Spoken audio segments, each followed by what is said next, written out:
আজি চৰকাৰী বিদ্যালয়সমূহৰ যি দুৰৱস্থা সেই সম্পৰ্কে সকলো জ্ঞাত।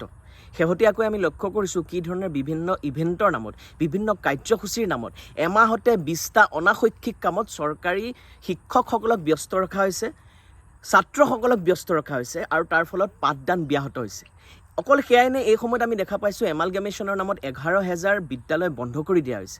আমি দেখা পাইছোঁ কি ধৰণে লাখ লাখ ছাত্ৰ ছাত্ৰীক সময়মতে তেওঁলোকৰ ইউনিফৰ্ম প্ৰদান কৰা হোৱা নাই। সেইকাৰণে এই গোটেই চৰকাৰী আমাৰ শিক্ষা ব্যৱস্থাটো কি ধৰণে ৰক্ষা পৰিব? আজি চৰকাৰী বিদ্যালয়সমূহত কোনে পঢ়ে? চৰকাৰী বিদ্যালয়সমূহত অসমৰ আটাইতকৈ খাটি খোৱা মানুহখিনিৰ ল'ৰা ছোৱালী পঢ়ি আছে। যিসকলে চৰকাৰ চলাই আছে তেওঁলোকৰ ল'ৰা ছোৱালীটো এই চৰকাৰী শিক্ষা অনুষ্ঠানসমূহত পঢ়া নাই। তেওঁলোকৰ ল'ৰা ছোৱালী যিহেতু পঢ়া নাই, তেওঁলোকৰ কি আহে যায়? এই খাটি খোৱা মানুহৰ ল'ৰা ছোৱালী পঢ়া শিক্ষানুষ্ঠান, আমাৰ চৰকাৰী শিক্ষানুষ্ঠানসমূহ ভালকৈ চলিছেনে নাই, তেওঁলোকৰতো আহে নাযায়। সেইকাৰণে তেওঁলোকে আচলতে যি ধৰণে আন্তৰিকতাৰে এই চৰকাৰী বিদ্যালয়সমূহৰ উন্নতি সাধন কৰিব লাগিছিল, তাৰ শৈক্ষিক পৰিৱেশ ৰক্ষা কৰিব লাগিছিল, তাক লৈ তেওঁলোকে কোনো কেৰেপ নকৰে। আৰু আমি দেখা পাইছোঁ যেতিয়া খুদ মুখ্যমন্ত্ৰীৰ পৃষ্ঠপোষকতা, তেওঁৰ ঘৈণীয়েকৰ তত্ত্বাৱধানত যেতিয়া ব্যক্তিগত শিক্ষানুষ্ঠান গঢ়ি উঠে, তেন্তে স্বাভাৱিকতে চৰকাৰী শিক্ষানুষ্ঠানৰ যে উন্নতি সাধন কৰিব বিচাৰে সেই কথাটো এটা ডাঙৰ প্ৰশ্নবোধক চিন হৈ ৰয়।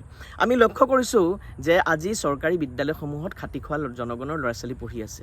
তাত চৰকাৰী ব্যৱস্থাটো চলাই থকা মন্ত্ৰী, বিধায়ক, MLA, DC, SP, চৰকাৰী বিভিন্ন বিষয়া, শিক্ষক, অধ্যাপক, তেওঁলোকৰ ল'ৰা ছোৱালীটো চৰকাৰী শিক্ষানুষ্ঠানত পঢ়া নাই।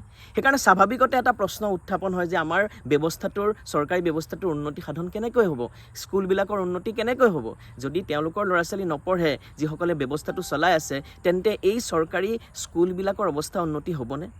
সেইকাৰণে স্বাভাৱিকতে এটা প্ৰশ্ন আহি পৰে যে DC, SP, মন্ত্ৰী, বিধায়ক, আমোলা, অধ্যাপক, শিক্ষক, বিভিন্ন কৰ্মচাৰী, তেওঁলোকৰ ল'ৰা ছোৱালীক চৰকাৰী শিক্ষানুষ্ঠানত পঢ়াটো বাধ্যতামূলক কৰিলেহে আমাৰ চৰকাৰী স্কুলৰ উন্নতি সাধন হ'ব নেকি?